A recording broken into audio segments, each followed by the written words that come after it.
we wanted to ask, why did we, as a people, walk away from the Bible? Not what the white man is teaching, and not what the religions are bringing forth. Because when I see the Bible and read the Bible, it's clear in principle. It has nothing to do with what the white man religions are doing. It's clear concerning our fall and how we feel as a people. And it points out the white man who've done things against the black characters in the Bible. So what I'm asking you is 2 points. Why is it that we go outside the Bible? And if there was something before the Bible, we're giving you the floor to tell us what it was. What was it? What was the let me make it short so that we don't go around. Let me make sure we get the answer that we're looking for here. When I go to the Bible, I see laws, statutes, commandments, do's and don'ts. I see a judgment for what happens if you don't follow certain laws. Homosexuality and lying, stealing, killing, adultery. All the things that the universal law says we shouldn't do is actually in the Bible. So the same way I can go to the Bible and point to that and say, well, don't do that, don't do that, don't do that. What was we using before the Bible? What was our Constitution? What was our religion? So what we're doing now is, since you have the floor as a doctor and giving us key information on how we should come together, now we're going into the Constitution or the history of what we were dealing with before there was a Bible. So we need you to actually move the Bible out of the way for us real quick and take us back to that religion that we were following in Africa. Take us back to our law. And what was the name of it? And give us that real quick, if you may. Okay. Well, first of all, I would say that I did answer the question, and I didn't go around it.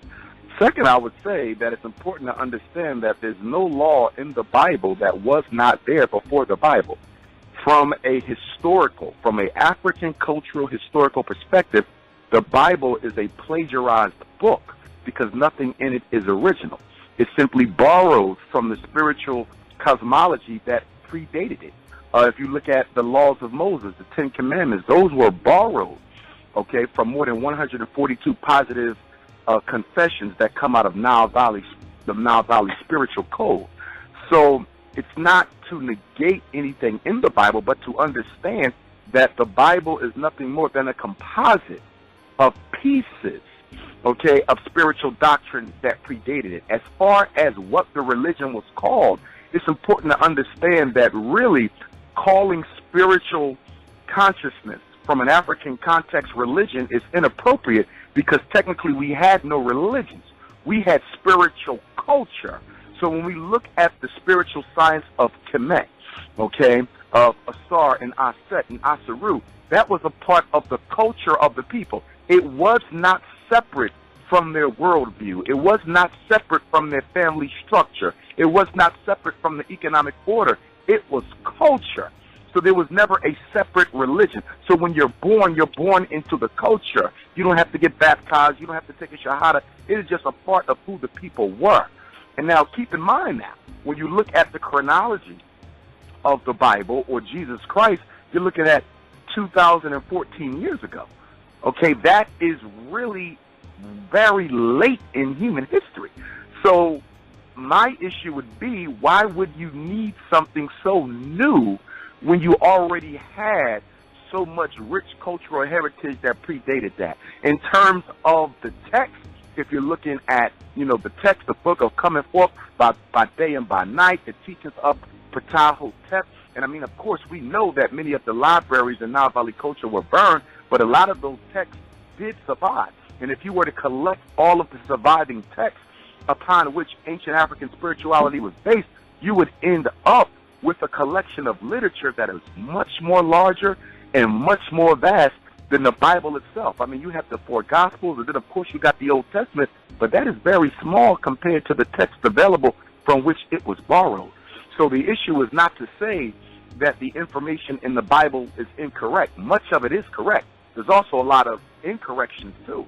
So, for example, in the Old Testament, in some certain translations of the Bible, it talks of the Jews having built the pyramids. Well, that's impossible because the pyramids were built, okay, before there was Jews on the planet. You know, so it's important that we understand that although spiritually the book may have some very good, useful teachings in it. I have Bibles at home. I read the Bible from time to time, okay, because some of the fables in the Bible really do hit at some spiritual truths. I even use it in psychotherapy because it's very effective. But again, my premise in answering the question would be, as many other Africans would ask, why do you need the Bible if you have the sources from which the Bible came?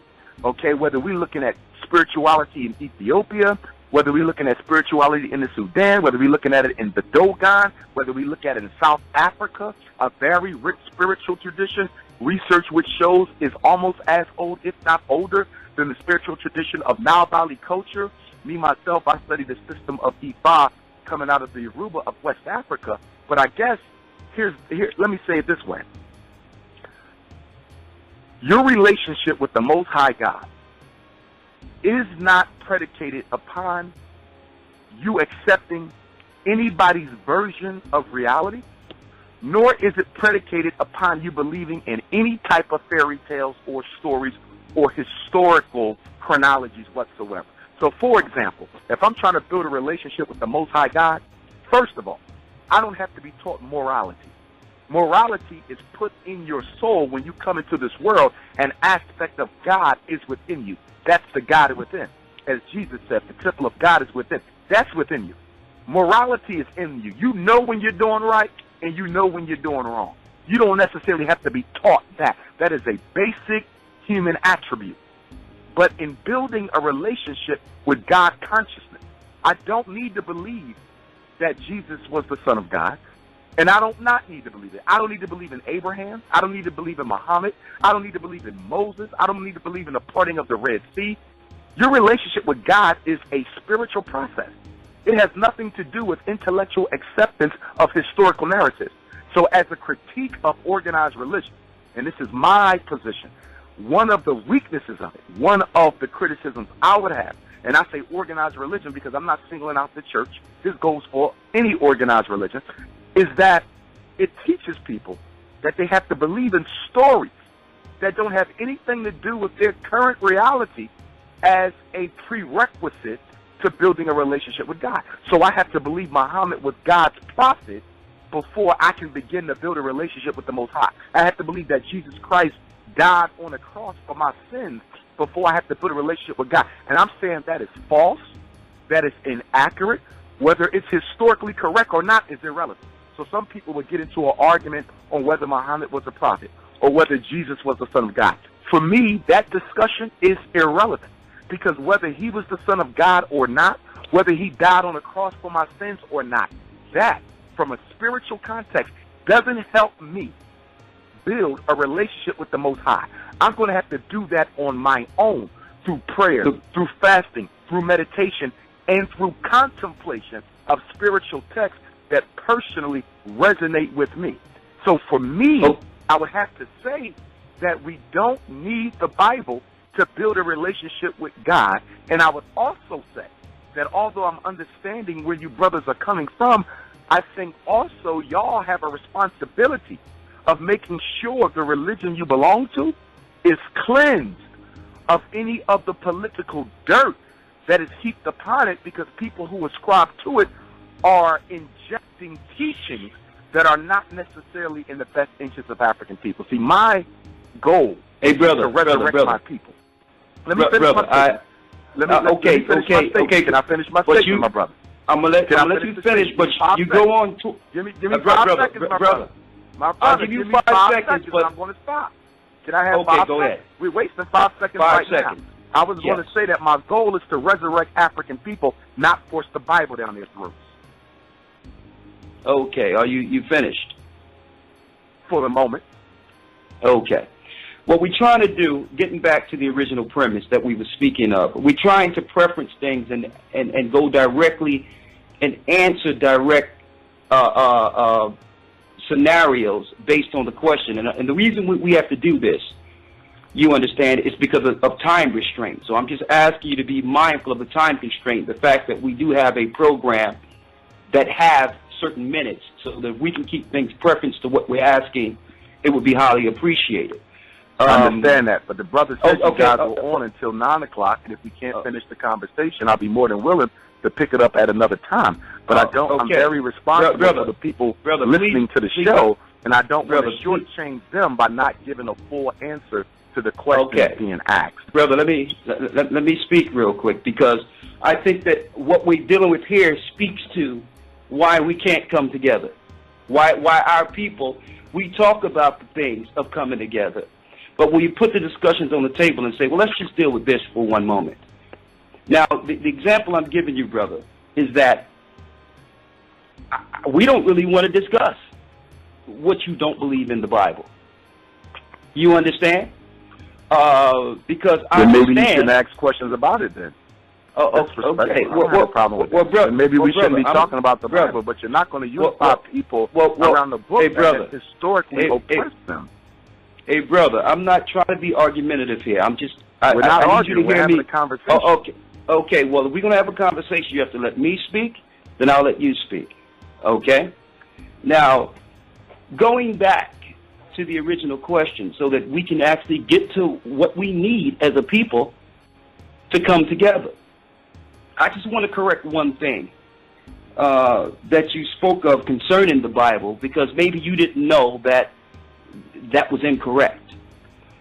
There's nothing in the Bible that says that the Jews built the pyramids.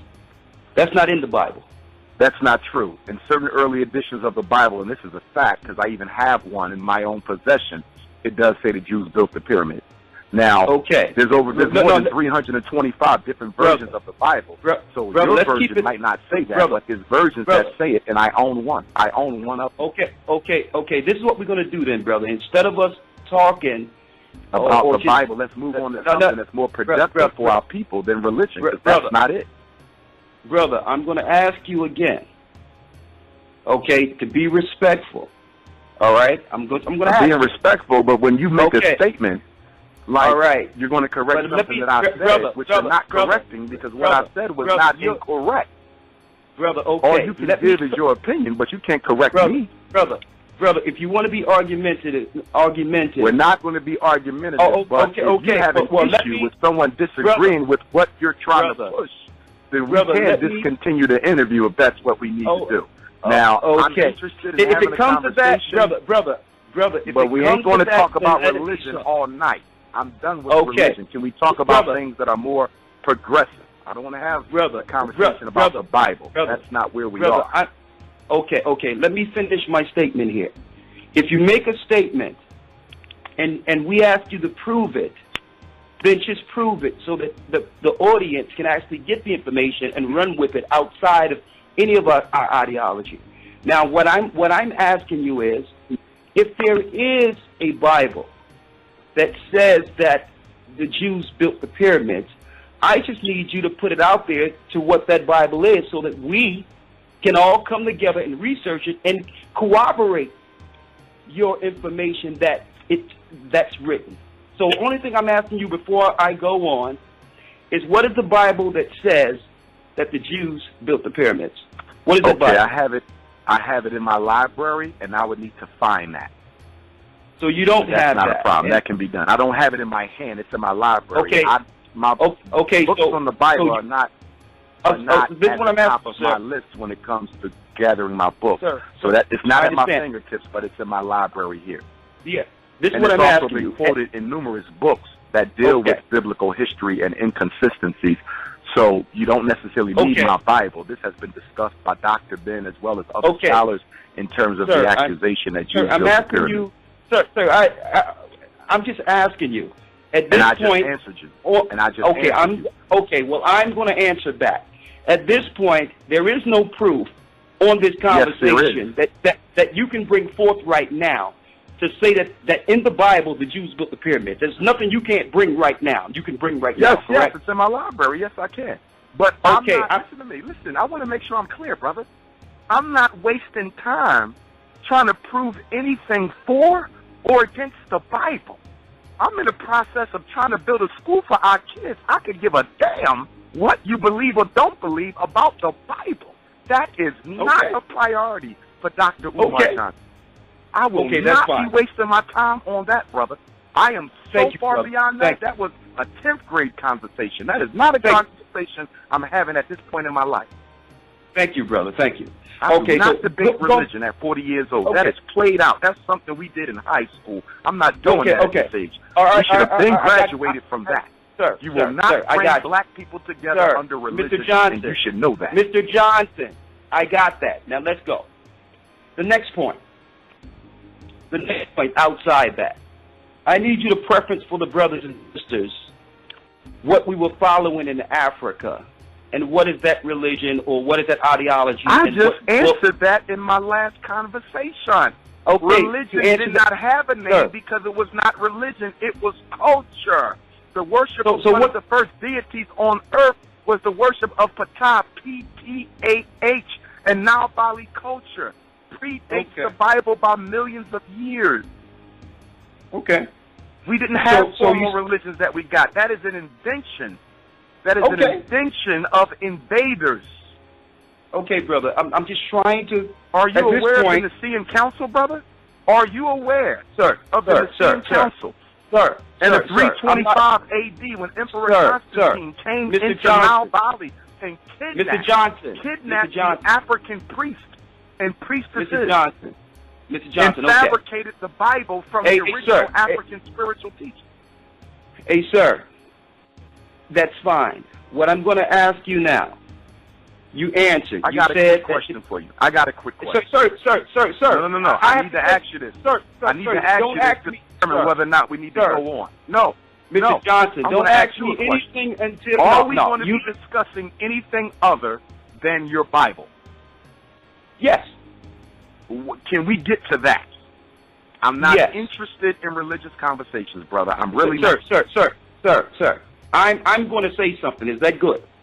The Bible is 2,000 years old. Sir. Or 2 million years old. Can we talk about something other than the Bible? Get him out of here. Gotcha, get him out of here. Get him out of here. Get him out of here. He's gone. All right. Here's the point, brothers and sisters. And I just wanted to make this clear for everyone. Trying to give this brother an opportunity to bring forth what he believes and what we should come together under. All right? This wasn't a point of arguing. We weren't going to talk about the Bible. We was just prefacing a conversation to say, well, listen, if the Bible is not the answer, give us the answer. It's not an argument about the Bible. Just give us the answer and we can start there. How can we have a school and raise money for black Africanism awareness when there's no fundamental understanding on what we should follow?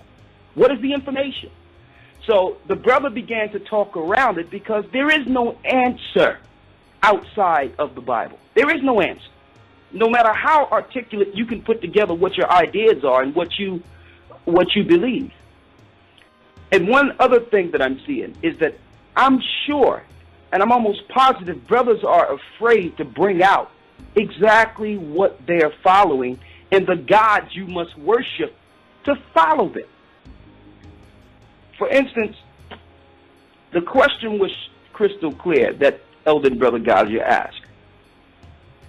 The Bible is a book of color and people of color. How is it we left the Bible and went to something else? That was a straight question. It wasn't an open door to attack the Bible. It was just give an educated, if you're a doctor, it was for you to give an educated reason to why our people should not follow it. Period. And say, well, listen, this is what I know. Not there's 300 Bibles and one of the Bibles I have in my library that I can't find right now says that. And then being a doctor, bringing forth proof, you should bring forth the proof so you can guide our people into the right direction. If someone asks you a question, being a doctor or someone that's educated, you bring forth your strong reasoning, you bring forth the truth and let the truth stand. And if there was a Bible that said that the Jews built the pyramids, we would be open to hear and see that. But we know it don't exist. Black people hate being black so much they'd rather be from another planet. Damn!